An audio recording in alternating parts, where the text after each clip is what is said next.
कभी सोचा है कि हम इंसानों की कहानी आखिर शुरू कहां से हुई? आज हम एक ऐसे सफर पर निकल रहे हैं जो हमें हमारे वजूद की जड़ों तक ले जाएगा। उस लम्हे तक जब हमारे पुरखों ने एक मामूली से पत्थर को अपनी तकदीर बदलने वाले हथियार में तब्दील कर दिया था। ये जो एक साधारण सा दिखने वाला पत्थर का औजार है ना, क्या ये हमारी पूरी कहानी की चाबी हो सकता है? बिल्कुल हो सकता है। यकीन मानिए, ये सिर्फ एक पत्थर नहीं है।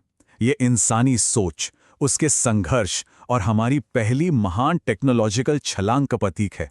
लेकिन इस मामूली से औजार के पीछे जो असाधारण कहानी छिपी है, उसे समझने के लिए हमें वक्त में अरबों साल पीछे जाना होगा। उस दौर में जब हमारी अपनी धरती आग और बर्फ के बीच अपना रूप ले रही थी। तो चलिए कहानी की शुरुआत वहीं से करते हैं। तो चलिए शुरू करते हैं। जरा सोचिए, एक ऐसी दुनिया जो शुरुआत में आग का एक धधकता हुआ गोला थी, फिर लाखों सालों में ये धीरे धीरे ठंडी हुई और एक लंबे आइस एज यानी हिमयुग में चली गई। और इसी ने आने वाली जिंदगी के लिए एक कमाल का स्टेज तैयार किया। जैसे जैसे धरती ठंडी हो रही थी, सारे महाद्वीप एक ही जगह पर जुड़े हुए थे।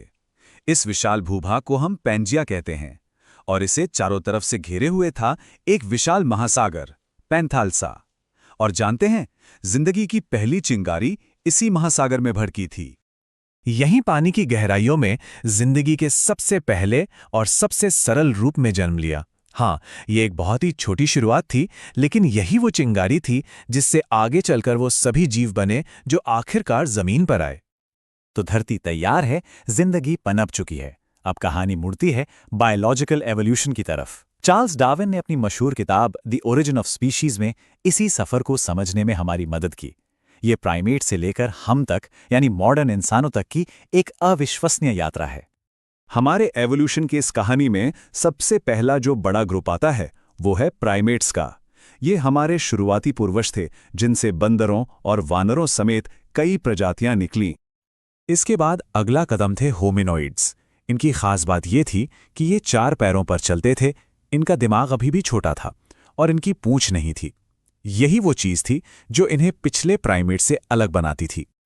और फिर आए होमिनिड्स, और ये एक बहुत बड़ी छलांग थी। बड़े दिमाग और 2 पैरों पर चलने की काबिलियत के साथ इन्होंने सोचने और प्रॉब्लम सॉल्व करने की नींव रखी। और इसी ग्रुप से हमारी यानी इंसानों की अपनी ब्रांच निकली। इन्हीं होमिनिड्स की कई शाखाओं में से एक परिवार आगे बढ़ा, जिसे हम कहते हैं होमोजीनस। ये हमारे सीधे पूर्वजों का परिवार है। इसमें मुख्य तौर पर 3 प्रजातियां सामने आती हैं: होमो हैबिलिस, होमो इरेक्टस और हम यानी होमो सेपियंस। हर प्रजाति की अपनी एक सुपर पावर थी। होमो हैबिलिस वो थे जिन्होंने सबसे पहले औजार बनाए। होमो इरेक्टस ने आग की खोज की, जिसने तो सब कुछ ही बदल दिया। और होमो सेपियंस यानी हम मॉडर्न इंसानों के रूप में विकसित हुए। यहां आप देख सकते हैं कि लाखों सालों में हमारे शरीर में कितना बड़ा बदलाव आया। झुकी हुई कमर से लेकर सीधे तनकर खड़े होने तक का ये सफर वाकई में असाधारण है। तो देखिए, हमारा शरीर बदल रहा था, हमारा दिमाग विकसित हो रहा था, लेकिन अब कहानी एक नया मोड़ लेती है। अब हम बायोलॉजिकल एवोल्यूशन से कल्चरल और टेक्नोलॉजिकल एवोल्यूशन की तरफ बढ़ रहे हैं। तो स्वागत है पाषाण युग में, वो दौर जब हमने अपने आसपास की दुनिया को अपनी मर्जी से बदलना शुरू किया। इतिहास को आसानी से समझने के लिए क्रिश्चियन जुर्गेनसन थॉमसन ने एक बहुत ही सरल सिस्टम बनाया। उन्होंने प्राक-इतिहास यानी प्री हिस्ट्री को इस्तेमाल होने वाले औजारों के मटीरियल के आधार पर 3 हिस्सों में बांटा: पाषाण युग यानी स्टोन एज, कांस्य युग यानी ब्रॉन्ज एज और लौह युग यानी आयरन एज। हमारा फोकस है सबसे पहले वाले पर। पाषाण युग का जो सबसे पहला और सबसे लंबा हिस्सा है, उसे कहते हैं पुरा पाषाण काल या पैलियोलिथिक एज। देखिए, नाम में ही इसका मतलब छिपा है। ग्रीक में पैलियो का मतलब होता है प्राचीन और लिथोस का मतलब है पत्थर। यही हमारी कहानी का सेंटर पॉइंट है।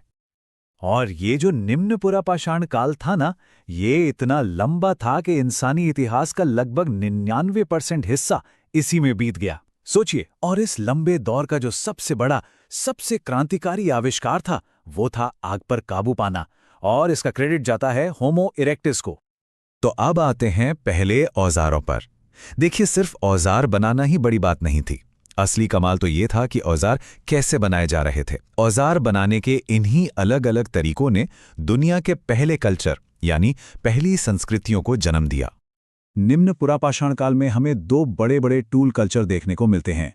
एक है भारत में हैंडेक्स कल्चर, जिसे मद्रासी कल्चर भी कहते हैं, और दूसरा पाकिस्तान में सोहन नदी के पास मिला सोहन कल्चर, जिसे चॉपर चॉपिंग कल्चर के नाम से भी जाना जाता है। तो इनकी तकनीक में आखिर फर्क क्या था? देखिए, जो हैंडेक्स औजार थे वो दोनों तरफ से तराशे जाते थे, जिससे वो काटने के लिए ज़्यादा बेहतर थे।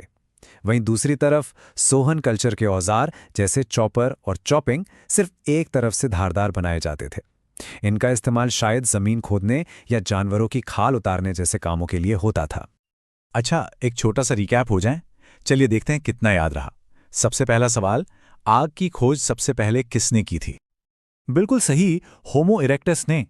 एक ऐसी खोज जिसने हमारे पूर्वजों को गर्मी दी, जंगली जानवरों से सुरक्षा दी और पका हुआ भोजन दिया। और एक आखिरी सवाल, वो कौन सी प्रजाति थी जिसने टेक्नोलॉजी की शुरुआत की और सबसे पहले पत्थर के औजार बनाए? जी हां, होमो हैबिलिस। इनके तो नाम का मतलब ही है कुशल मानव या औजार बनाने वाला मानव। और यही था इंसानियत के लंबे सफर का पहला और सबसे जरूरी कदम। तो आखिर में जब हम इन पत्थरों को देखते हैं तो ये सिर्फ जिंदा रहने के औजार नहीं थे, ये हमारी कल्पना की पहली चिंगारी थीं, मुश्किलों का हल निकालने की हमारी इच्छा का पहला सबूत थे और उस सोच की शुरुआत थे जो आज हमें इंसान बनाती है।